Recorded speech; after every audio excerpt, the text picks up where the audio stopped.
Mhm. All right, we are back with the last two series of the playoffs, and Cody, take us with the Heat and then the Bucks. Okay, so the Heat are 44-38. They had to do the play-in as the let's see here, they were they seventh or eighth seed originally? They were originally seventh, but then they lost to the Seventh seed. Hawks, and so they had to win for the eighth seed. That's right. So they had to go through the play-in, and they were to beat the Bulls to get into the playoffs. I think the star of this team is Jimmy Butler, yeah, averaging around 22, 23 points a game.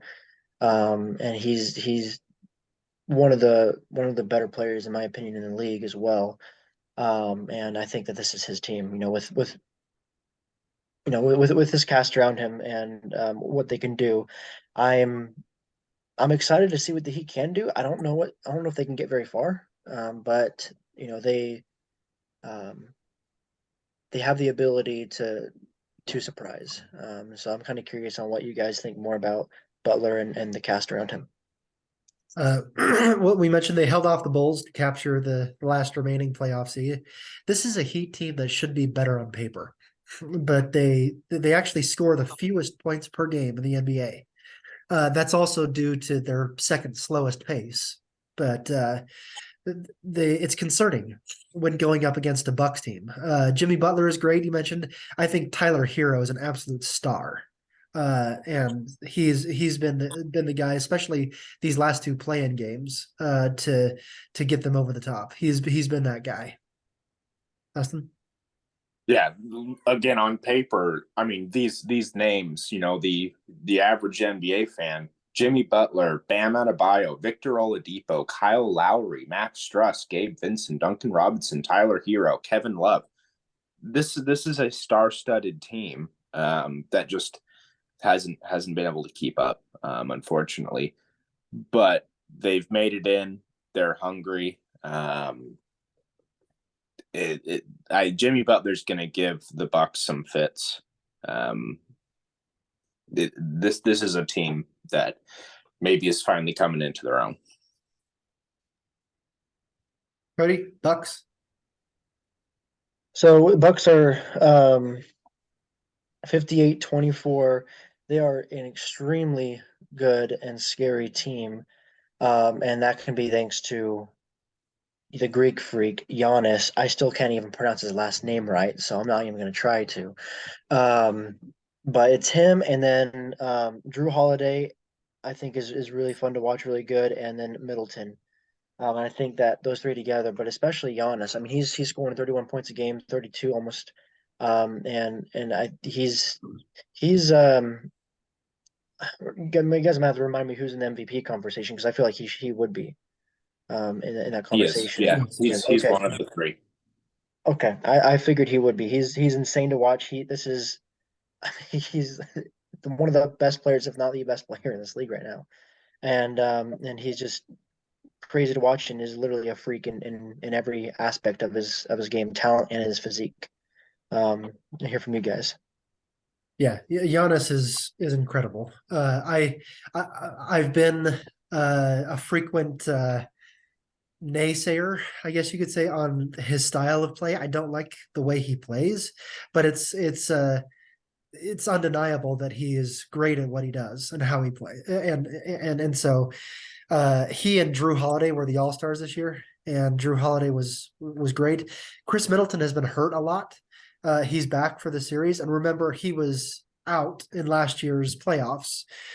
He was hurt, which ended in an Eastern Conference Finals loss to the Celtics when he didn't play at all, and it went 7 games without him, I think. And so with him, the Bucks are really dangerous, and they were great without him. They were top seed in the East. This is also the best rebounding team in the NBA, both offensively and defensively, which comes into play a lot, especially in the playoffs. Yeah, very good. Obviously, number one in the East. Potential MVP, Giannis. But then I'd have to mention out that there's a Bucks player who's likely to win Defensive Player of the Year, and it's not former Defensive Player of the Year Giannis Antetokounmpo. It's Brook Lopez, which is, it's crazy that you have now two of the greatest defenders in the league on the same team performing at a high defensive level, because both of those players could be Defensive Player of the Year. That's very good to know that this is a strong defensive team, and they've earned that number one spot in the East. And they can both pull down 15 rebounds each per game. So, Okay, so predictions. I think this is. I think the Bucks are gonna honestly just eat the Heat alive, and then we'll win in 4. Sorry, my turn. Yeah, I do agree, Cody. I don't think that it's going to be easy 4 games, but I think the Bucks are going to win in 4. Yeah, I think there's only going to be one game that is decided by single digits, and that's the game that the Heat win, and every other game is a 10-plus point victory for the Bucks in 5. Okay. I originally said there were 2 series left. There's actually 3, so I miscounted. So I think it's my turn. Yeah. So, excuse me. Sorry, I'm losing my place. Okay, the Clippers versus the Suns, 5 versus 4 in the West.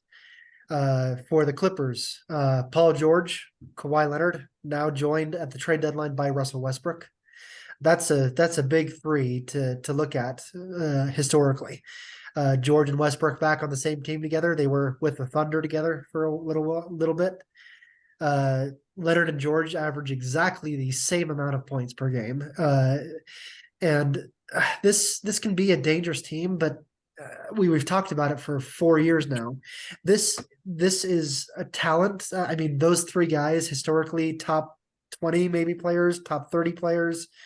The amount of talent they have and where they have been able to get in the past 2 years is just not acceptable.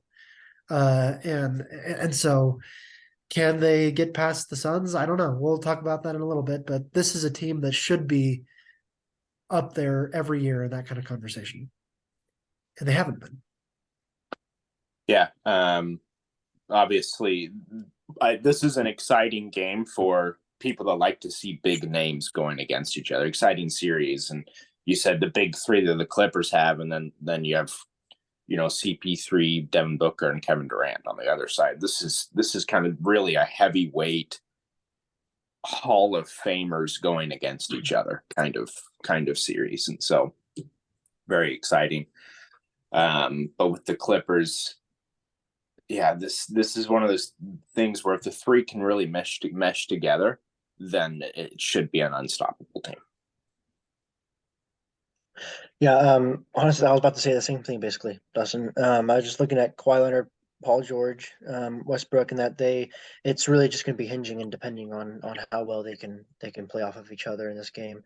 And kind of, I think kind of what you had said, Scott. This is a team that has the talent and power on paper to be doing better than they should, should be doing better than they appear to be doing. And it's just but it will be an exciting game of the stars, and I'm excited to see those 3 play off of each other.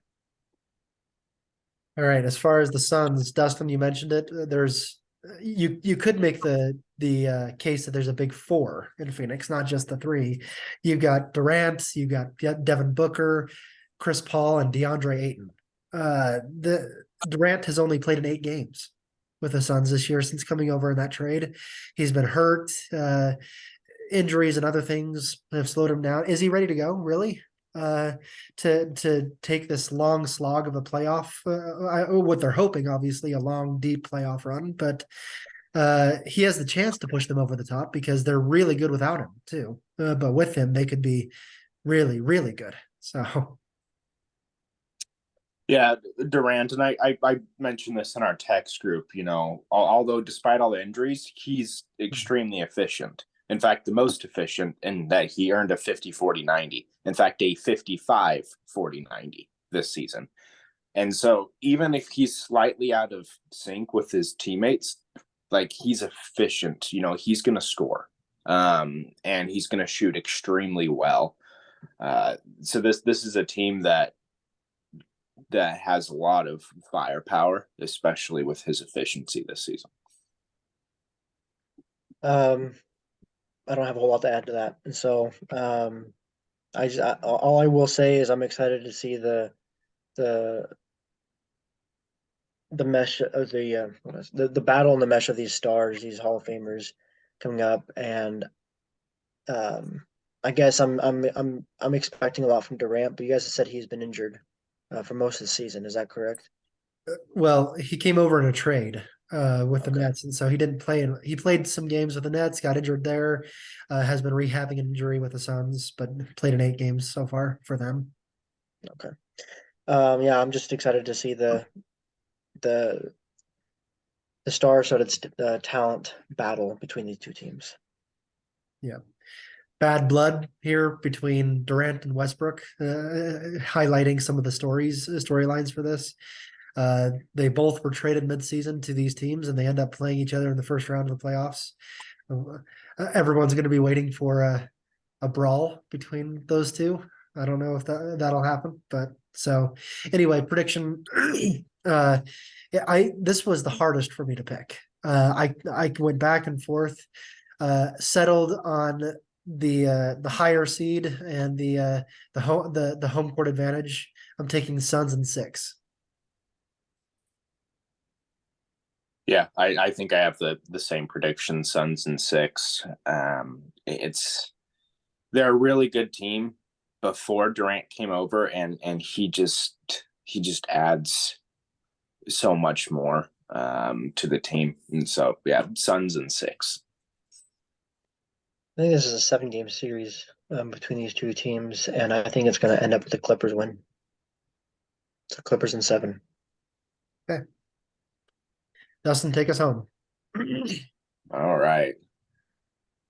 So we got Nuggets, Timberwolves.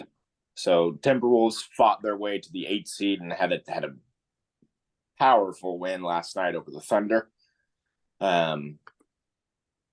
This is another one of those teams that you look at on paper, and you got the Ant-Man, you got Gobert, Big Cat, Mike Conley, right?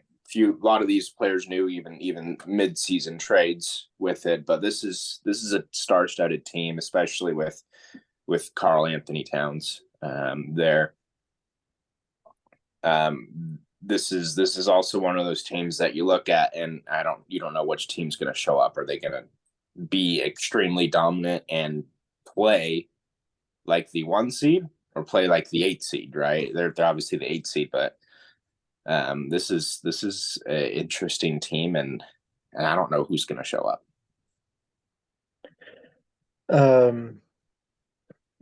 So you guys might have some more thoughts on this, but I was looking at the last game Wolves played, and they absolutely annihilated and destroyed the Thunder, completely destroyed them.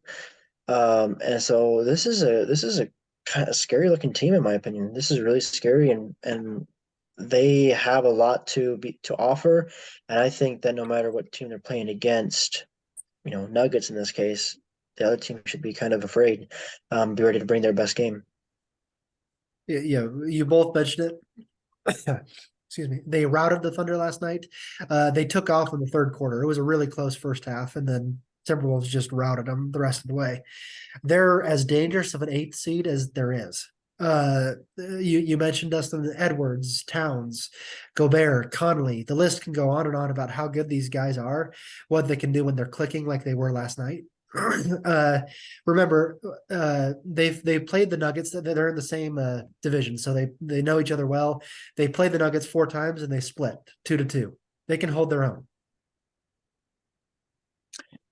Predictions. Oh wait, all we right. haven't talked about the Nuggets yet. Oh, sorry, Nuggets. Sorry. So Nuggets, obviously Nikola Jokic, one of the greatest players in the league. And, he's won MVP 2 years in a row and is possible to win his third. And then you have so many other players supporting him, whether it's Murray, Porter, Gordon. list goes on. This is a great cast, and they've earned that number one seed, and it's all behind kind of who I consider Jokic the prototype for what NBA teams are looking for in the future. They want a big man who can do everything. Big man who gets the ball 30 feet away from the basket and is able to play like a point guard in that way. It's incredible. Nuggets have earned that number one seed, absolutely. Yeah, scary good team. Jokic's team for sure, and I would assume he's also in the MVP conversation. Am I right? Okay. And so they, as I said earlier, whatever team is going up against the Timberwolves should be kind of afraid to bring on their A game. Well, the Nuggets have what they need to bring that against the Wolves, and so this is going to be a good game, I think, and Jokic is going to shine like he does in every single game. Uh, Jokic almost averaged a triple double this season. 24.5 points, 11.8 rebounds, 9.8 assists per game. He's probably the best, the most balanced player in the NBA, certainly from a center position. He's joined by a healthy Jamal Murray this year, who didn't play at all last year in the playoffs. Or maybe he did in the last couple of games. I can't remember now. But it's meant the Nuggets are the Western Conference's best team. They also brought in KCP, Kentavious Caldwell-Pope. They have a healthy Michael Porter Jr. He's struggled with health, but when he's good, he's good. When he's healthy, he's good. Aaron Gordon. Health has been key this year, as it wasn't last year.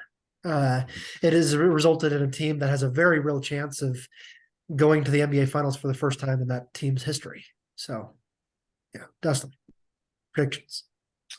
All right, predictions. So what the Nuggets have done really, really well is they drag the opposing team's big man out of the paint and allow for back cuts, allow for the other players to get into the paint, disrupt defense, get open threes, other things like that. Interesting matchup with the Timberwolves is you have, Big Cat and Gobert on the court at the same time a lot of the time. And so they can keep a big man down low to help try to disrupt that. And so this is a really interesting matchup, and the Nuggets are going to have to be creative in how they do that. And I think the way they're going to do it is play with pace, is just try to play fast. And I think that although there'll be a lot of back and forth, Nuggets do win, but it's going to go 6 games. Nuggets in 6. Exactly what I was going to say. I think this is going to be a game that goes to Nuggets 6. I think that I was going to say that's a 1 seed and an 8 seed that I think is going to go through more games than I guess you would expect. So yeah, 6 games, but Nuggets will pull it off. I'm hearing an echo in here because Nuggets in 6 is my prediction as well. It's and Dustin, you I guess you both mentioned it. This is a tough matchup for a Nuggets team. Just because they've played each other to the teeth this year, 2-2 in the series matchup. You mentioned, Dustin, what the Nuggets like to do to drag their team's best player from the paint. But you know what? Rudy Gobert plays really well from the 3 too, and so it's going to be, or not Rudy Gobert. Karl Anthony Towns plays really good from the 3-point line too, and so that's not exactly the best option to do. It's a tough series matchup, but I think the Nuggets have enough to win this series. But it's going to go 6, yeah. So those are our NBA predictions. I think we wanted to cover really quick the Masters. We touched on it last week, but it was a Saturday and it ended the following day, and so I'm not as prepared to talk about this as I was playoffs. But is anyone wanting to comment on that real quick? Yeah, I watched every day. I love watching. I love watching golf. I love to play golf too, and so I watched Masters. Jon Rahm, obviously the winner. and just played absolutely fantastic, especially the last 2 days. Start of the third round, and then having to play about 30 holes on Sunday in order to finish the third round and the fourth round. And he was that his fourth round was just absolutely on fire. And unfortunately, Brooks Koepka just had a poor fourth round, and couldn't keep pace with how well Rahm was doing. Rahm's obviously been one of the best golfers in the world for several years, and was able to get his green jacket and winning at Augusta. There's a lot of weather and rain and other related things that kind of messed up a lot of the cadence for a lot of these different golfers, and I think that showed. Unfortunately, we saw Tiger Woods had to withdraw due to injury. But something that exciting for me in following the drama of this past year in golf is that 3 out of the top 4 finishers were live golfers, and Brooks Koepka, Phil Mickelson, and Patrick Reed. Speaking of, mentioned Phil Mickelson, kind of just absolutely played in a way that he hasn't played in 10 years, and love to see how well he did. So good for the lefty. Yeah. Phil Mickelson is that name, that remember from 15 years ago. Oh, this guy won the Masters. How long ago was that? Years. I think he won it 3 times even. Yeah. I remember. And so, but you look at that final, Jon Rahm won running away, right? He won by 4 strokes. Sometimes you see that, but usually it's a little closer than that. But he just dominated until especially that last couple of days where his streak or he won by 4 strokes, 12 under par, right? So just leave it at that. Yeah, I was just gonna. No, really, the only thing I was gonna say was it was sad to see that Tiger had to withdraw, but of course, we understand that, when injuries like that happen. I think I was even watching he was in the bunker, I think is when it happened, and hit the shot, and you could see he was preparing so much for that shot to make it as good as he could, and tweaked his ankle or hamstring or something. Yeah. His surgically repaired ankle. Yeah, yeah, and of course the ball went somewhere else. But poor guy. I feel for him. Okay. Well, NBA playoffs start today, and they'll continue for almost 2 months. So we will be talking about this, especially as we get into the second round. We'll do another quick preview of what the second round is looking like. It may not be quite as easy because some games finish before others, and so or some series finish before others, but we'll be able to slot those predictions and things in for the second round and beyond. Next week, Cody, we're continuing with your show, part 2, and we'll get anything else in at that point as well, because I'm sure we'll have some other time. So beyond that, so anything else before we close out, Dustin, Cody? NBA playoffs are back. It's an exciting time. I mentioned it to start this thing, but this is a great time to start watching basketball. As Scott mentioned, this is exciting. Yeah.